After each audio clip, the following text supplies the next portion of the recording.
Okay friends, आज जो हम सीखने वाले हैं that segment is actually demonstrative pronoun.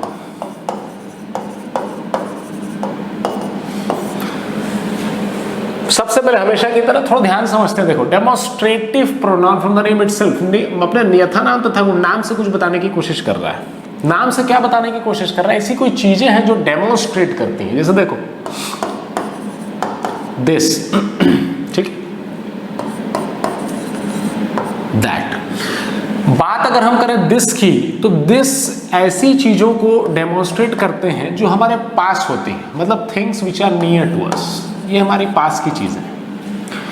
कोई ऐसी चीज है जो हमसे दूर है, ठीक है, कोई ऐसी चीज है जो हमसे दूर है, तो हम कौन से वर्ड का यूज करने की कोशिश करते हैं? दैट का। ध्यान किन चीजों का रखना है? ये दोनों सिंगुलर होते हैं, ये दोनों सिंगुलर है।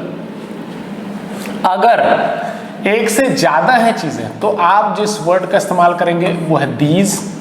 ठीक इसी प्रकार अगर इस दैट की हम बात करें और अगर दायरा किसका है? प्लूरल का है, तो आप यूज करते हैं दोस। तो ये जो दोनों शब्द है ना, ये होते हैं प्लूरल। तो एक तो जो बेसिक समझना है कि जब हम किसी चीज को डेमोन्स्ट्रेट करते हैं तो डेमोन्स्ट्रेट करने के लिए हमारे पास कुछ शब्द हैं। दिस दैट, दिस दैट दोनों सिंगुलर हैं, दीज दोस दोनों प्लूरल है। पहली चीज तो ये ध्यान रहे, ये रखना है कि अगर आप पास की चीजों का डेमोन्स्ट्रेशन कर रहे हैं तो आप सिंगुलर के लिए यूज करें दिस, प्लूरल अगर है तो यूज करें दीज। एक छोटे से एग्जांपल समझते हैं। मान लो, ठीक है, दो बोर्ड हो इस क्लासरूम में। एक बोर्ड जिसमें मैं लिख रहा हूं, तो मैं बोलूंगा दिस बोर्ड। क्यों? क्योंकि ये बोर्ड मेरे बहुत पास है, निकट है। एक दूसरी बोर्ड होती जो उस तरफ होती तो वो मुझसे दूर है, तो मैं यूज करता दैट बोर्ड। ठीक है, तो एक तो बहुत बेसिक चीज हो गई जो आपको शायद पता भी होगी। ठीक है, दिस दैट दीज दोस। तो दिस और दीज का इस्तेमाल करना चीजें जो हमारे पास है, दैट और दोस का इस्तेमाल करना उन चीजों के लिए जो हमसे दूर है। एक चीज तो ये। एक दूसरी बात समझने की कोशिश करना। देखो, हमने कहा this is a board that is a board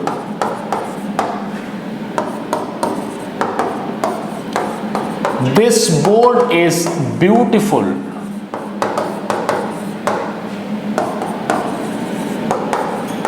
that board is beautiful।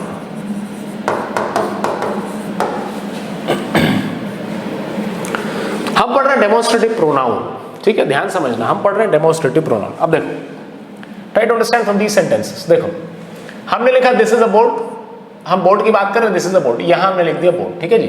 अब ये जो दिस है ना, ये हो गया डेमोन्स्ट्रेटिव प्रोनाउन, डेमोन्स्ट्रेट कर रहा है। ये बोर्ड पास है इसलिए हमने यूज कर लिया दिस। अच्छा, कोई बोर्ड दूर था तो हमने यूज कर लिया दैट और इस बोर्ड के बारे में बता दिया, तो हमने यूज कर लिया दैट इज अ प्रोनाउन। ये भी डेमोन्स्ट्रेटिव प्रोनाउन। ठीक है, ये भी डेमोन्स्ट्रेटिव प्रोनाउन। अब होता क्या है, कुछ एक ऐसे स्टूडेंट्स होते हैं क्लासरूम में, आपने भी पढ़ा होगा, अक्सर हम लोग देखें, मालूम क्या होता है, वो चीजों को बगैर समझे वो रटना चाहते हैं। मतलब अच्छा ऐसा होता है, बस दिमाग में घुस गया, भेजम फिक्स कर लिया चीजों को। ये लर्निंग नहीं है मेरे दोस्तों। इस क्लासरूम को अटेंड कर रहे हो ना, भगवान होता है साक्षात क्लासरूम में। इस बात को समझना, सीखना, समझना और पढ़ना। ठीक है, रटने की कोशिश मत करना। जीवन जो है ना बर्बाद हो जाता है, नाश हो जाता है जीवन जो है। देखो, ये हो गया बोर्ड। अब देखो, ये हो गई नाउन, ये हो गई बोर्ड, ये हो गई नाउन। हमने एडजेक्टिव के बेसिक में पढ़ा था, एडजेक्टिव के बेसिक्स में हमने ये पढ़ा था कि एडजेक्टिव्स का इस्तेमाल आप दो तरीकों से करते हैं। कैसे? एक होता है एट्रीब्यूटिव यूज, एक होता है एट्रीब्यूटिव यूज और एक होता है प्रेडिकेटिव यूज। जब आप प्रेडिकेट में एडजेक्टिव को रखते हैं तो वो प्रेडिकेटिव यूज कहलाता है। जब आप ठीक नाउन के पहले उसका इस्तेमाल कर देते हैं, जैसे मान लीजिए मैं बोल दूं गुड बॉय, गुड बॉय, तो नाउन के पहले इस्तेमाल किया ना, ये हो गया एट्रीब्यूटिव यूज। और मैंने कहा बॉय इज गुड, तो द बॉय इज गुड जब मैंने यूज किया ना, तो इज गुड, अब ये प्रेडिकेट के साथ जा रहा है, तो ये जो गुड है ना, ये हो गया इसका प्रेडिकेटिव यूज, ये प्रेडिकेटिव यूज। तो ये प्रेडिकेटिवली यूज कर दिया, यहां पर एट्रीब्यूटिवली यूज कर लिया। ध्यान से देखो, ये रहा नाउन। अब मैं बोल रहा हूं दिस बोर्ड, अब मैं बोल रहा हूं दैट बोर्ड। तो ये जो दिस दैट है ना, ये डेमोन्स्ट्रेटिव प्रोनाउन नहीं है, ये हो गया डेमोन्स्ट्रेटिव एडजेक्टिव। ये भी है आपका डेमोन्स्ट्रेटिव एडजेक्टिव। पिक्चर देखने आप गए, पिक्चर देख के आप निकले, ठीक है, मन में बहुत कुंठा थी कि पैसे व्यर्थ हो गए, आपने कह दिया दिस मूवी इज एब्सर्ड, मतलब एकदम बकवास है, दिस मूवी इज एब्सर्ड। अब ध्यान से देखो, ये नाउन है, तो ये जो दिस हो गया ना, ये डेमोन्स्ट्रेटिव एडजेक्टिव है। तो इन दोनों में फर्क पता होना चाहिए। यहां से हमें एक अंडरस्टैंडिंग बहुत प्यारी सी आ गई कि there is a difference between demonstrative pronoun and demonstrative adjective. तो वो कब डेमोन्स्ट्रेटिव प्रोनाउन होता है? जब उसके ठीक आगे हम नाउन का इस्तेमाल नहीं करते, तब वो डेमोन्स्ट्रेटिव प्रोनाउन होता है। और जब हम उसके आगे नाउन यूज कर लेते हैं, then it becomes demonstrative adjective. ये बात अगर आपको ध्यान से समझ में आ गई तो मैं आपको एक सेंटेंस लिख के दे रहा हूं, कहीं थोड़ा पढ़ के बताना, और अब आप समझ पाओगे चीजों को एक अच्छे लेवल पे। देखो, हमने लिखा दिस इज माई होम, और हमने लिखा this home is mine. In the first case, if I see, ये रहा नाउन, यहां ये रहा नाउन, ये दोनों वर्ड, ये जो माई यूज कर रहे हैं और माइन यूज कर रहे हैं ना, ये दोनों शब्द हम यूज कर रहे हैं पोजीशन के लिए। हमने ऑलरेडी पढ़ा है पोजीशन दो तरीके से आप बता सकते हो, एक जिसमें नाउन कंपलसरी होता है, दूसरा दायरा तय करते हैं जिसमें नाउन की जरूरत नहीं होती। अब देखो, ये जो हमने यूज कर लिया ना माई होम, तो अब ये जो होम है इसके ठीक पहले हमने लगा दिया माई। अब ये जो माई है ये पॉजेसिव प्रोनाउन नहीं रहा मेरे भाई, ये हो गया पॉजेसिव एडजेक्टिव। इस सेकंड सेंटेंस को अगर मैं देखूं, दिस होम इज माइन, तो यहां पर ये जो माइन है ना, ये है पॉजेसिव प्रोनाउन। यहां से मजे मजे में एक बेहतरीन चीज समझ में आ गई, पता है क्या? मजे मजे में एक बेहतरीन चीज समझ में आ गई, that there is a difference in possessive adjective and possessive pronoun. Possessive pronoun और पॉजेसिव एडजेक्टिव में डिफरेंस है। जो कैटेगरी हमने पढ़ी है, mine, our, your for singular and plural, ठीक है, his, its, her, their, basically ये पॉजेसिव प्रोनाउन नहीं होते, ये होते हैं पॉजेसिव एडजेक्टिव। ये होते हैं पॉजेसिव एडजेक्टिव, और ये पॉजेसिव एडजेक्टिव इसलिए होते हैं क्योंकि इसके आगे हमें चाहिए नाउन, ठीक है। तो इनके आगे आपको कोई ना कोई नाउन जरूर चाहिए। So my home, our home, your home, his home, its home, her home, their home, इनके आगे आपको नाउन चाहिए, तो ये होते हैं पॉजेसिव एडजेक्टिव। तो यहां से हमने एक और चीज सीखा कि पॉजेसिव एडजेक्टिव और पॉजेसिव प्रोनाउन में डिफरेंस है, इनके यूसेज अलग अलग होते हैं। पॉजेसिव प्रोनाउन, ठीक उसी प्रकार डेमोन्स्ट्रेटिव प्रोनाउन और डेमोन्स्ट्रेटिव एडजेक्टिव, इन दोनों में भी डिफरेंस होता है, ठीक है। डेमोन्स्ट्रेटिव प्रोनाउन और डेमोन्स्ट्रेटिव एडजेक्टिव, इन दोनों में भी डिफरेंस होता है। ये तो हुई एक बात, ठीक है। तो हमने अभी डेमोन्स्ट्रेटिव प्रोनाउन पढ़ लिया, डेमोन्स्ट्रेटिव एडजेक्टिव पढ़ ली, फिर हमने डिफरेंस समझ लिया पॉजेसिव प्रोनाउन के बीच में और पॉजेसिव एडजेक्टिव के बीच में, ठीक है जी। एक सेंटेंस मैंने लिखा,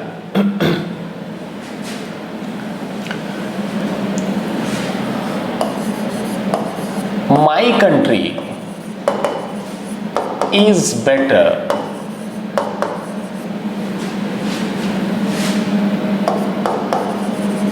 देन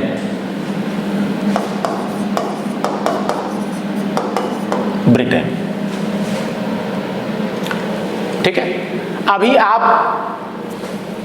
यहां पर तुलना कर रहे हैं, किसकी तुलना कर रहे हैं? अपने देश की। तो मान लीजिए मैं माई कंट्री की जगह लिख दिया India. India is better than Britain, ठीक है। थिंग्स आर नाउ इजियर, चीजें आसान हो गई, ठीक है। पहले मैंने कहा my country is better than Britain, मेरा देश जो है, मेरा महादेश ब्रिटेन से बेहतर है। फिर मैंने कह दिया India is better than Britain, कोई दिक्कत नहीं। हम यहाँ पर इन दोनों के बीच में कंपैरिजन क्रिएट कर रहे हैं। तो हमने कह दिया India is better than Britain, यहां पर कोई दिक्कत नहीं थी, ध्यान से समझिएगा, यहां पर कोई भी दिक्कत नहीं थी, ठीक है। हमने दो कंट्री के बीच में क्या कर दिया, कंपैरिजन कर दिया, हमने कह दिया India is better than Britain, यहां पे कोई दिक्कत नहीं है। सपोज मैं ऐसा बोलूं, the streets of India is better than Britain। अब ध्यान से देखो, इस सेंटेंस में आप इंडिया का कंपैरिजन ब्रिटेन से नहीं कर रहे हैं, आप कंपैरिजन कर रहे हैं स्ट्रीट्स, मतलब इंडिया में जो सड़कें हैं उसके कंपैरिजन में। आप ऐसा बोलना चाह रहे हैं कि जो भारत में जो सड़कें हैं ना वो बेटर हैं ब्रिटेन से। अब है कि नहीं वो मुझे नहीं पता, क्योंकि मैं ब्रिटेन की गलियों में पला बड़ा नहीं हूँ, ठीक है। मैं कोरबा छत्तीसगढ़ में पला बड़ा, तो मैं यहीं के बारे में बता पाऊंगा, हालांकि मैंने सेंटेंस लिख दिया, ठीक है, आप चेक कर लेना। So the streets of India is better than Britain. अब मैं ऐसा बोल रहा हूँ the streets of India is better than Britain, तो पहली चीज तो ये कि यहाँ स्ट्रीट्स की बात कर रहा हूँ, ठीक है, बात कर रहे हो स्ट्रीट्स की, प्लूरल है, तो इस स्ट्रीट्स के अकॉर्डिंग आपको कायदे से इसे हटाकर लिखना चाहिए आर, पहली चीज तो ये। तो आपको ऐसा लिखना चाहिए streets of India are better than Britain, पहला चीज तो ये, ठीक है, एक गलती आपने हटा दी। Streets of India are better than Britain, आपका सब्जेक्ट है स्ट्रीट्स, स्ट्रीट्स प्लूरल है, ये अगर प्लूरल है तो प्लूरल सब्जेक्ट के करस्पॉन्डिंग हमको क्या यूज करना चाहिए, प्लूरल वर्ब, पहली चीज तो ये। So streets of India are better than Britain. अब मुझे एक बात बताओ, क्या आप भारत के सड़कों की तुलना ब्रिटेन से करोगे या भारत के सड़कों की तुलना ब्रिटेन की सड़कों से करोगे? तो आप मुझे एक जवाब देंगे कि भाई भारत की अगर बात सड़कों की तुलना हो रही है तो हमें ब्रिटेन की सड़कों के साथ उनकी तुलना करनी चाहिए। तो इसी चीज को ध्यान में रखते हुए हमें समझ में आया कि ये सेंटेंस हो गया गलत। तो हमें अब लिखना पड़ेगा द स्ट्रीट्स, ठीक है, the streets of India are better than that of Britain, ठीक है।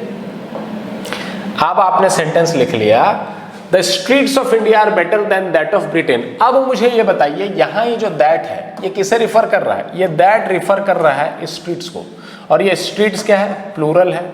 अगर ये प्लूरल है तो इसी के अकॉर्डिंग इस दैट को हटाकर आपने क्या लिखा, यहां पर लिखा दोस्त। तो इन चीजों का ध्यान रखिएगा, ठीक है। तो अब ये सेंटेंस करेक्ट हो गया कि the streets of India are better than those of Britain. बात यहाँ प्लूरल की हो रही है तो प्लूरल का दायरा आपको तय करना पड़ेगा। तो हम जो डेमोन्स्ट्रेटिव प्रोनाउन सीखे हैं ना, इसमें जो दिस होते हैं और दैट होते हैं, ये दोनों होते हैं सिंगुलर, दीज और दोज ये दोनों होते हैं प्लूरल। एक चीज तो ये, एक चीज और ध्यान से समझ लेना, कई बार क्या होता है ना, हम लोग बस इसी चीज को पकड़ के बैठ जाते हैं, पास की चीज के लिए दिस, दूर की चीज के लिए दैट। पास की चीज अगर प्लूरल है तो दीज, दूर की चीजें अगर प्लूरल है तो दोस। देखो एक सेंटेंस में लिखता हूं, alcohol and tobacco are injurious to health. फिर मैंने लिखा दिस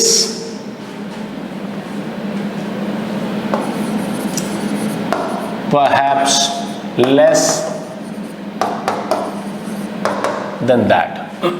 किसी अच्छी किताब में मैंने ये सेंटेंस पढ़ा था, मुझको बहुत पसंद है, बहुत अच्छी बात लिखी है।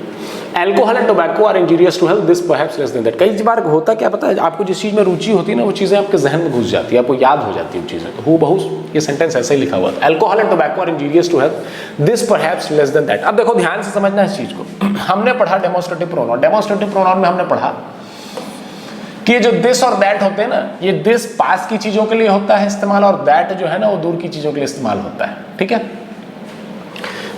दिस जो होता है वो पास की चीजों के लिए इस्तेमाल होता है, दैट जो है वो दूर की चीजों के लिए इस्तेमाल होता है। समस्या यहां पर ये हो गई कि हमने लिखा alcohol and tobacco are injurious to health. अब मुझे ये समझना है ये दिस किसे रिफर कर रहा है और ये दैट किसे रिफर कर रहा है। अब कैसे पता करोगे, कैसे पता करोगे ये जो दिस है ये किसे रिफर कर रहा है? ये जो दिस ये टोबैको को रिफर कर रहा है या ये अल्कोहल को रिफर कर रहा है, दैट टोबैको को रिफर कर रहा है या अल्कोहल को रिफर कर रहा है। तो अभी अभी हमने पढ़ा कि दिस जो है वो पास की चीजों को रिफर करता है। अगर मैं ध्यान से देखूं तो इस दिस से ठीक पहले इस सेंटेंस में अगर मैं इस दिस से ट्रेवल करने की कोशिश करूं पीछे, तो सबसे पहले मुझे मिला टोबैको। इसका मतलब ये दिस रिफर कर रहा है टोबैको को और ये जो दैट है ना ये रिफर कर रहा है अल्कोहल को। तो इन चीजों का ध्यान रखना